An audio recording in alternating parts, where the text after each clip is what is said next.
I never thought I'd share this, but I was of the idea that if I ever got my heart broken, I was going to kill myself and stuff like that. I was gonna kill myself. It was never an argument. I had already made up my mind that I was going to do that. That, hey man, if someone twists up my heart and destroys everything that is good in me, I would immediately off myself. In anticipation for that, I would consistently, and I mean consistently, bring up scenarios about how my heart was gonna get broken. All of these images and imaginations, I would fabricate how my heart would get broken. Now, first it started off as mild stuff. Oh my gosh, you're cheating on me. And then the next one was like, oh my gosh, she's fucking while she's on the phone. And then it became just really sad and very, very, very, very inconsistent. Because one moment I would feel everything that comes with an actual heartbreak. And in the next one, I'd feel as if someone cut me with a knife or something. It wasn't exactly the same kind of pain, but obviously it just made you think more. But I guess to my mind, I really didn't give a fuck about it. I'm trying my possible best here to understand what exactly would come in for a heartbreak. But as time went on, I just thought it was better off if I didn't make a move on any girl, because if I didn't make a move, there would be no relationship. And if there was no relationship, no heart will be broken in the making of this movie, which is my life.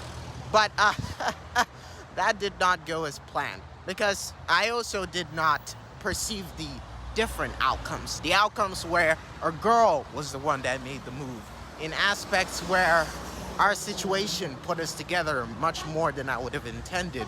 The fact that I would actually inevitably fall in love with the girl that I liked, and it would make it obviously difficult for me to pull out of such a situation.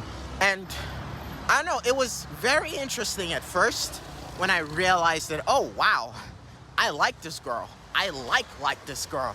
I want to tell her that I like her. But that's suicidal, because that's going to ruin the friendship. But then I also have to remember that, hey man, you remember the part where he imagined that if we fell in love and he got into a relationship, they were gonna break our hearts and destroy into 1,000 pieces? If we really want that, you can go right ahead and confess your feelings to this girl, because that is the bottom line. And I guess my idea was that after all that, I wouldn't be able to take it anymore, and I would officially off myself. That was the idea at first. But then it happened. The thing that I dreaded the most happened. My heart got broken, turned to 1,000 pieces. I could say that I cried sometimes in the middle of the road because I didn't give a fuck about anything else in the world, because my heart was beyond repair. And then it came to the point where I also had to think about how I was gonna kill myself. And I was like, we're really gonna kill ourselves because of something that we already anticipated? I mean, compared to what we imagined, that was nothing. It was worse than nothing. It was like a scratch compared to how I was imagining. Dude, I put on the most dramatic sequences in how it was gonna happen, and none of that shit happened, not even in the slightest. And I guess I grew numb to the fact that my heart was broken and that there was no way to repair it. So I rather made it funny. Inside my head, it didn't seem like it was such a bad thing, because it had happened, and I wasn't coiled up in my room thinking that the world is better if I'm dead. It didn't really change shit. It was like, oh my gosh, my heart broken beyond repair. But we still existed. We still moved on. We still had a life. And I guess that's what I was even happy about.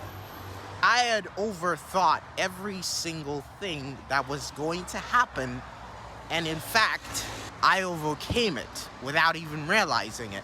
Hey, maybe there's a good thing about overthinking. Maybe. Not really.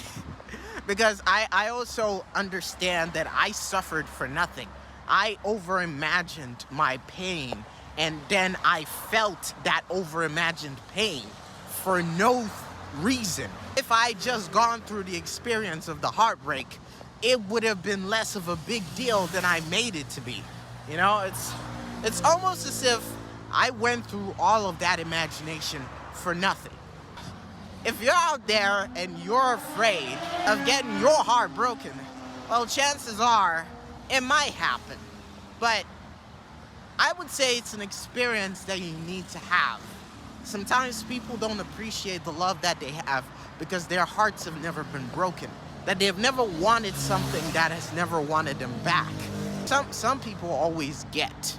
It's like they never had to fight for the love that they had. Most of the time, people would throw love at them, and people would sacrifice themselves in order to give them the love that they always wanted. But they never get into a situation where they have to think about the right steps to do, the right steps to take, the right move to make the person that they love happy. And that has made them egotistical. It's made them proud. It's put them in this situation where they think, you know what, I could do literally anything, and this guy won't even leave me. And sometimes I guess you're right. There are those who are willing to do anything for love. But circumstances might not cause you to be together. Because whether you like it or not, there is someone out there willing to give more love than you. And it's not gonna help if you're the one who's sitting on your throne and getting all your goodie bags. Because once there will come a time where there's another lady or there's another guy who's doing 110% to provide to that special someone of yours. And when that moment comes, you're probably gonna be the last person in the room that would be happy about it. But I guess that's just some food for thought. It's not like it's the end of the world if you choose to be nicer once in a while, because you don't know when it's gonna end or who's gonna take who away. Or maybe you're gonna get someone better too, who's gonna spoil you even worse. But then you're gonna realize it's not really the same thing.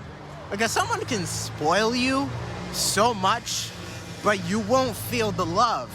And someone could do the littlest things, but they do it with more intensity, with more care. And you definitely feel it way more than in the case where somebody, I don't know, buys you something with a lot of money rather than just even have a chat with you. I mean, I guess that's just my take on that.